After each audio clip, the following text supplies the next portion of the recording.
भावनाएं संप्रेषित करेंगे। मैं माननीय अध्यक्ष झारखंड विधानसभा महोदय से सादर निवेदन करती हूँ, कृपया माननीय मुख्यमंत्री जी का स्वागत अभिनंदन हरियाली, खुशहाली और पवित्रता का प्रतीक पौधा प्रदान कर करें। महोदय।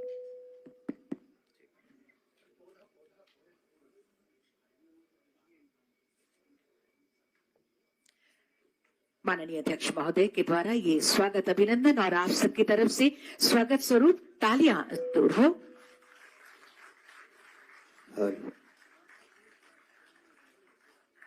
माननीय अध्यक्ष महोदय से ही सादर आग्रह, माननीय संसदीय कार्य मंत्री महोदय का स्वागत पौधे के साथ कर रहे हैं। तालियां भी आपकी तरफ से होती रहें। धन्यवाद माननीय अध्यक्ष महोदय। और अब मैं सभा सचिव महोदय से निवेदन करना चाहती हूँ, माननीय अध्यक्ष महोदय का स्वागत अभिनंदन मंच पर पौधे के साथ करें। तालियां आपकी तरफ से। धन्यवाद महोदय।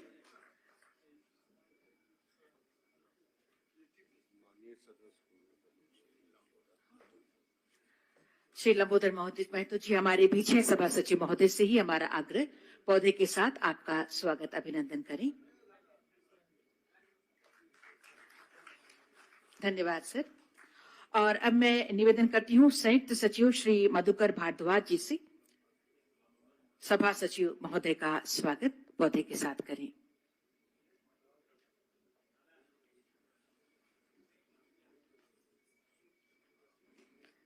सभा सचिव महोदय का स्वागत पौधे के साथ हम कर रहे हैं।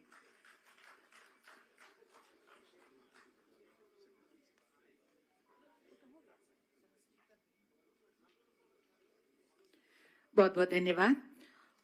और अब आज के इस त्रिदिवसीय प्रशिक्षण कार्यक्रम के उद्घाटन सत्र के विषय प्रवेश के लिए और सभी के स्वागत अभिनंदन के लिए मैं सादर आमंत्रित करती हूँ माननीय अध्यक्ष झारखंड विधानसभा महोदय को। आप आए और अध्यक्षीय भाषण प्रस्तुत करें। महोदय।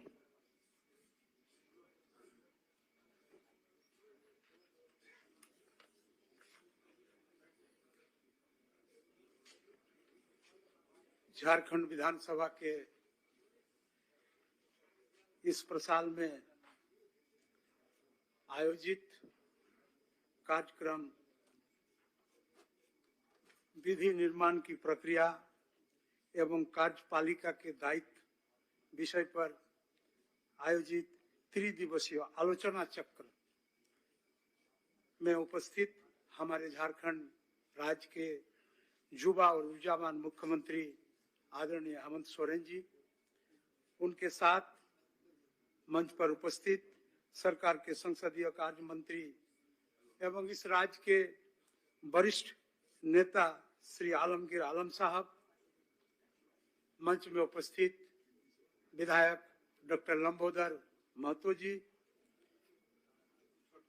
इसमें उपस्थित हमारे राज्य के डीजीपी साहब, तमाम वरीय और कनीय पदाधिकारीगण और दिल्ली से आए हुए हमारे लोकसभा के पूर्व महासचिव पीडीटी आचार्य जी, पीआरएस के जो झारखंड में एक परिचित छवि के रूप में है, आदरणीय चक्षु राय जी, राज्य भारतीय प्रशासनिक सेवा, भारतीय पुलिस सेवा, झारखंड प्रशासनिक सेवा, सचिवालय सेवा के कनीय और वरीय पदाधिकारीगण, विधानसभा सचिवालय के पदाधिकारीगण, कर्मचारीगण, प्रेस मीडिया के साथी, देवियों और सज्जनों, आज का ये आलोचना चक्र अत्यंत ही महत्वपूर्ण है और इसे इस उद्देश्य से आयोजित किया गया है कि कार्यपालिका और विधायिका के बीच समन्वय को और अधिक सुदृढ़ बनाया जा सके, जिससे राज्य के 3.5 करोड़ जनता के समावेशी विकास के लिए हम सब और बेहतर तरीके से कार्य कर पाए। संसदीय लोकतंत्र में कार्यपालिका और विधायिका के बीच अनन्याश्रय संबंध है। वेस्टमिनिस्टर सिस्टम के आधार पर स्थापित संसदीय लोकतंत्र में कार्यपालिका का सामूहिक उत्तरदायित्व विधायिका का प्रति होता है और राज्य कार्यपालिका के प्रधान माननीय मुख्यमंत्री सदन नेता के रूप में राज्य विधायिका का नेतृत्व भी करते हैं। इस तरह कार्यपालिका पृथक या बाह्य निकाय नहीं है, बल्कि लोकतंत्र में वो भी विधायिका का ही अंग है, क्योंकि मंत्रिपरिषद का मूल विधायिका ही है। यह सतत विधायिका का ही अंग बना रहता है एवं विधानसभा के प्रति सामूहिक रूप से उत्तरदायी रहता है। परंतु राजनैतिक कार्यपालिका के सहयोग हेतु सिविल सेवा के पदाधिकारियों का समूह कार्य करता है, जो कि स्थायी रूप से कार्यरत रहता है, और राजनैतिक कार्यपालिका के बदलने से उनमें कोई बदलाव नहीं होता। प्रख्यात संविधानविद दुर्गादास बसु ने अपने पुस्तक commentary on constitution of India में लिखा है कि a notable feature of the parliamentary system of the government is that while the policy of the administration is determined and laid down by the ministers responsible to the legislature, the policy is carried out and the administration of the country is actually run by a large body of officials who have no concern with politics. सर्वोच्च न्यायालय द्वारा government of NCT of Delhi बनाम भारत सरकार मामले में हाल ही में दिए गए अपने न्याय निर्णय में कार्यपालिका की विधायिका के प्रति एवं विधायिका की अंतिम संप्रभु देश और राज्य की जनता के प्रति उत्तरदायित्व को समझाया गया है। सर्वोच्च न्यायालय द्वारा बताए गए ट्रिपल चेंज ऑफ अकाउंटेबिलिटी अथवा त्रिस्तरीय उत्तरदायित्व को इस प्रकार समझा जा सकता है कि पहले स्तर पर स्थायी कार्यपालिका एवं सिविल सेवा राजनैतिक कार्यपालिका एवं मंत्रिपरिषद के प्रति उत्तरदायित्व होती है, और अंतिम एवं तीसरे स्तर पर विधायिका आम जनता के प्रति उत्तरदायी होती है, जिससे अंतिम संप्रभुता का वास है। परंतु कार्यपालिका के कृत्यों एवं विधायिका के कृत्यों में स्पष्ट अंतर है। भारतीय संसद में प्रथम सचिव के शब्दों में संसद को सरकार के दायित्वों के किसी भी समय हिस्सा नहीं लेना चाहिए, क्योंकि यदि संसद एक बार ऐसा करना प्रारंभ कर देती है तो संसद के और कार्यपालिका के दायित्व अस्पष्ट हो जाते हैं। संसद कमजोर होने लगती है और आलोचना करने की अपनी पूर्ण शक्ति का प्रयोग नहीं कर सकती है। यद्यपि सत्ता के पृथक्करण का सिद्धांत स्पष्ट रूप से हमारे संवैधानिक व्यवस्था में निहित नहीं है, परंतु कार्यपालिका एवं विधायिका के बीच कार्यों के बंटवारे को स्पष्टता से संविधान द्वारा परिभाषित किया गया है। झारखंड जैसे नए राज्य की आयु मात्र 23 वर्ष की है। यह 23 वर्ष का समय एक संस्था के परिपक्वता के लिए काफी नहीं है। इसलिए आवश्यकता है कि संस्थाएं आपस में संवाद कर अपनी अपनी जिम्मेदारी को बेहतर ढंग से निपटाने एवं प्रयास करें। ऐसे कार्यपालिका और विधायिका के बीच समन्वय को और अधिक सुदृढ़ किया जाना आवश्यक है, और इसी कारण इस लंबे आलोचना चक्र की तैयारी की गई है। इस सत्र के दौरान कार्य संचालन नियमावली, बजट प्रक्रिया, समिति व्यवस्था, विधान बनाने के प्रक्रिया आदि जैसे महत्वपूर्ण विषयों पर विशेषज्ञों से चर्चा कराई जाएगी, और मेरा यह आग्रह होगा कि आप सभी प्रतिभागी अनुभवी और विद्वान पदाधिकारीगण हैं, अतः यह परिचर्चा संवाद के रूप में हो, ऐसा प्रयास आप सभी मिलकर करें। मुझे आशा है कि यह आलोचना चक्र या प्रशिक्षण सत्र आपके लिए उपयोगी होगा और राज्य के 3.5 करोड़ जनता के कल्याण की ओर हम दुगुनी ऊर्जा से अग्रसर हो पाएंगे। जय हिंद, जय झारखंड।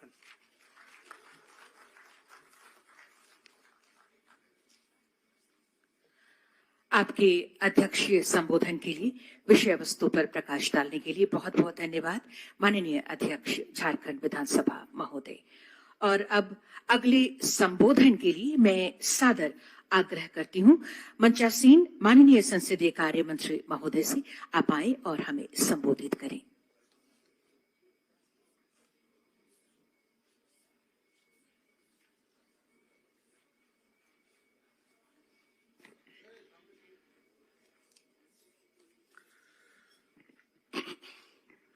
झारखंड विधानसभा द्वारा आयोजित विधि निर्माण की प्रक्रिया एवं कार्यपालिका के दायित्व के विषय पर प्रशिक्षण शिविर में आज हम लोग के बीच में उपस्थित माननीय मुख्यमंत्री हेमंत सोरेन जी, माननीय विधानसभा अध्यक्ष श्री रविन्द्रनाथ महतो जी, माननीय विधायक लंबोदर महतो जी, मेरे सामने बैठे हुए डीजीपी साहब और झारखंड के यहाँ पर उपस्थित तमाम वरिष्ठ पदाधिकारीगण, उपस्थित भाइयों बहनों, प्रेस मीडिया के मित्रों, इस कार्यक्रम के मैं आप सबका हार्दिक अभिनंदन। और सबसे पहले मैं माननीय अध्यक्ष महोदय को हम धन्यवाद देना चाहते हैं कि आज उन्होंने जो प्रशिक्षण का कार्यक्रम विधायिका और कार्यपालिका का क्या कर्तव्य है उसके बारे में रखे हैं।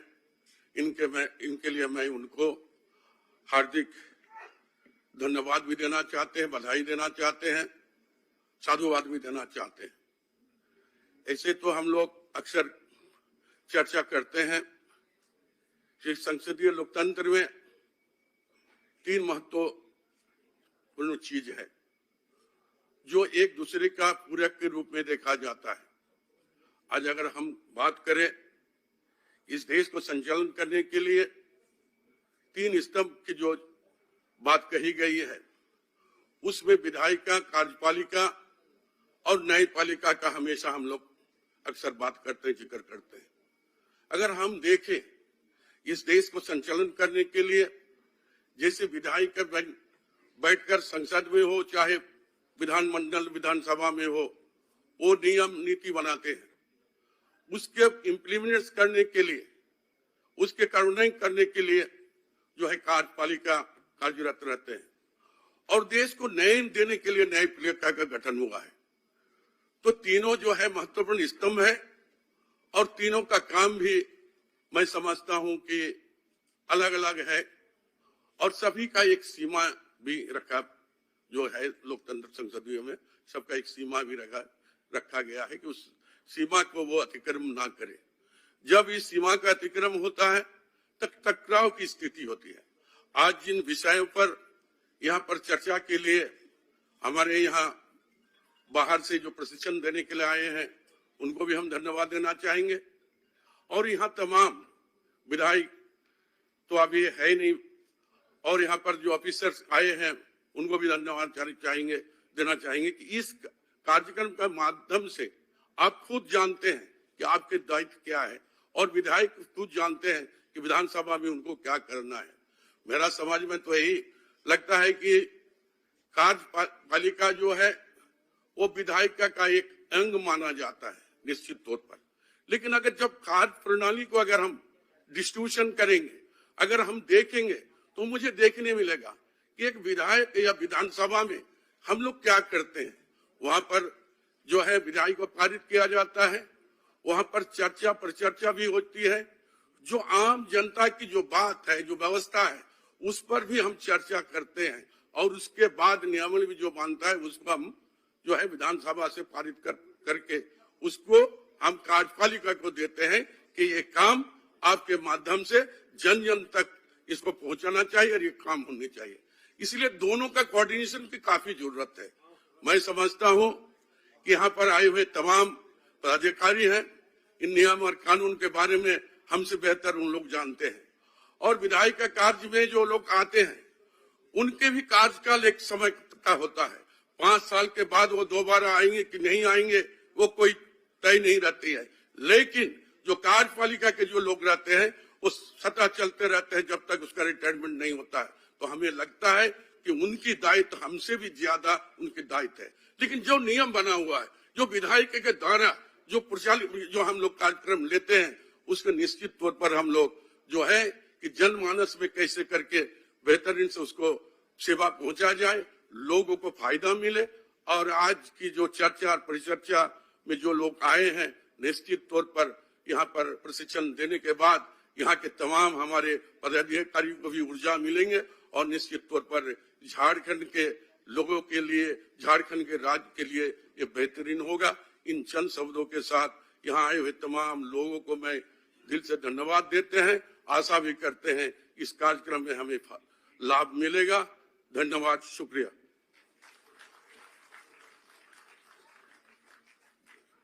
आपके संबोधन के लिए बहुत बहुत धन्यवाद माननीय संसदीय कार्य मंत्री महोदय। और अब मैं आज के इस अवसर पर सादर आमंत्रित करती हूं माननीय मुख्यमंत्री झारखंड श्री हेमंत सोरेन जी को। आपकी